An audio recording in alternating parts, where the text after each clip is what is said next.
Labą dieną. Noriu pasidžiaugti, kad laidos dalyviai pirmą kartą aštriai moraliai pasmerkė Mockaus nusikaltėlių kompaniją. Kiek teisingumo yra tame, kad Darius Mockus visgi nebuvo paliestas šitoje istorijoje?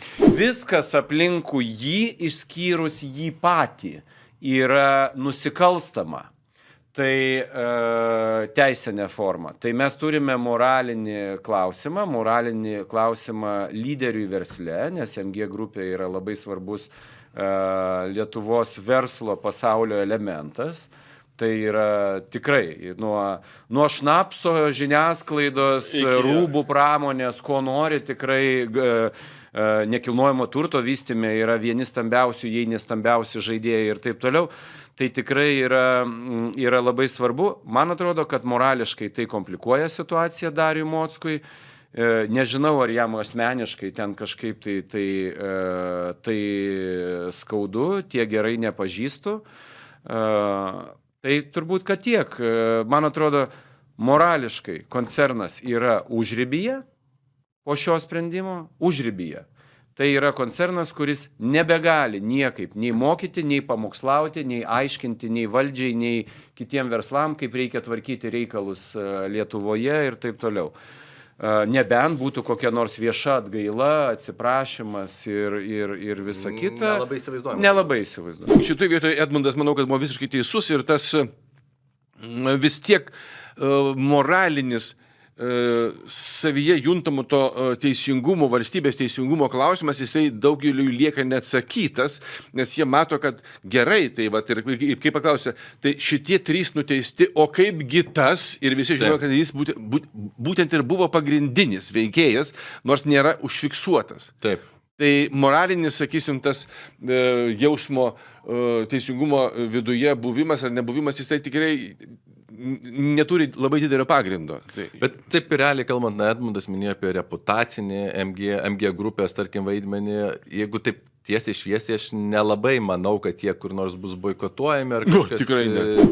Vat šis aštresnis pasmerkimas konstatuoja faktus, bet iš principo analizuoja giliau, ir kelia klausimus tokius kaip, o kodėlgi taip keistai atsitiko, kad pagrindinis nusikaltimo organizatorius, mafijos bosas, liko nepatrauktas atsakomybę. Tai svarbu per drąsos prizmę žiūrint. Kodėl čia reikia drąsos, galima būtų užduoti klausimą. Manau, kad laidos dalyviai, žino, tačiau plačioji klausytojų dauguma nežino, kad iš principo korupcinė struktūra yra sudėliojusi sistemą, kad visi, kurie pasisako prieš juos, yra persikėlimi. Galiu pasidalinti savo patirtimi. Tai, ką aš pateikiau savo YouTube platformoje apie Mockaus nusikaltimus, tai tą vadinamą pirmą ir antrą seriją. Šią medžiagą aš turėjau senai ir aš ją iš principo dalinausi su žurnalistais tyriamosios žurnalistikos srityje. Tai faktiškai tą medžiagą buvau atidavęs visiems, kurie pasidomėjo apie tai, ką aš manau apie MG Baltic, jų nusikalstamas istorijas ir šitą Masiulio Kurlianskio bylą. O pasidomėjusių buvo tikrai daug, nes paradoksalu, bet nors aš su jais senai baigęs, tačiau, kažkaip žmonėms trūksta informacijos, ir jie turbūt kreipiasi, o aš atrodau jiems kaip galintis turėti tos informacijos. tą medžiagą aš pasidalinau su daugeliu žurnalistų. Labai įdomi ir keista situacija buvo tame, kad tie žurnalistai iš principo visi susidomėjo ir išreiškė norą paskelbti tą informaciją. Nes tie faktai, tam tikri faktai, jiems pasirodė šokiruojantis. Tai tie faktai, kurie anksčiau, galbūt nebuvo žinomi. Gaudavosi taip, kad žurnalistai tos medžiagos neišplatindavo ir netgi nepradėdavo tų vadinamų savo žurnalistinių tyrimų. O atsakymas iš jų ateidavo, negalime platinti per pagrindinius masinės informacijos kanalus, nes nepraleidžia redakcija, redaktorius ir taip toliau.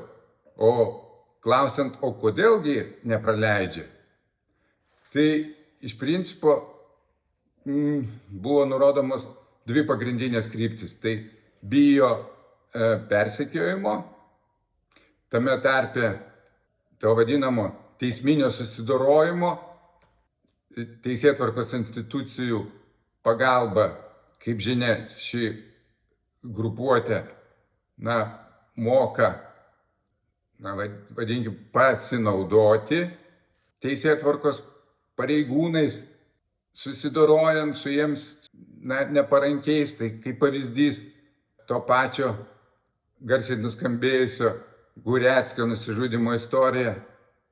Šitoj vietoj eina tada antras momentas, ten yra sudėliota kažkokia reklaminių pinigų davimo, nedavimo sistema, kuri pasireiškia tuo, kad jeigu žiniasklaidos priemonė pasisako prieš MG Baltic, ji negauna reklaminių pinigų, tų vadinamų. Tai atkreipiu dėmesį, kad tai yra paslėpta korupcinė sistema. Ir kas yra labai svarbu, kad ji veikia.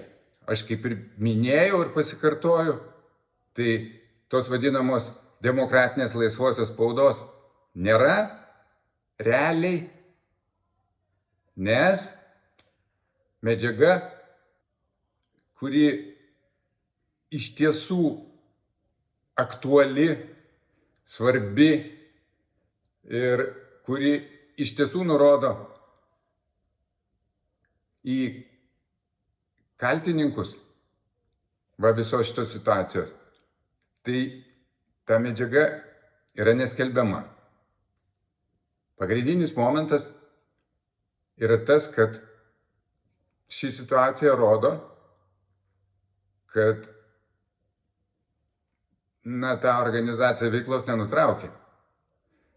Ta organizacija daro aktyvią įtaką ir nusikalstamai veikia toliau. Dabar apie tai, kad veikia toliau, tai papasakosiu, vadinkim, kitoje serijoje. O dabartiniam etape noriu atkreipti dėmesį, kad moralinio pasmerkimo nepakanka. Nors moralinis pasmerkimas, sakysim, iš laidos dalyvių pusės yra, tačiau tie patys laidos dalyviai galimai artimiausiu metu patirs realias pasekmes ir bus nubausti Mockaus organizacijos. O pats Mockus tuo tarpu veikia gaudamas valstybinius užsakymus ir tarptų valstybinių užsakymų yra gynybos srities užsakymai. Na ir kraunasi milijonus, o tie milijonai yra panaudojami korupcijai ir tam, kad nubausti prieš pasisakančius. Tai dabar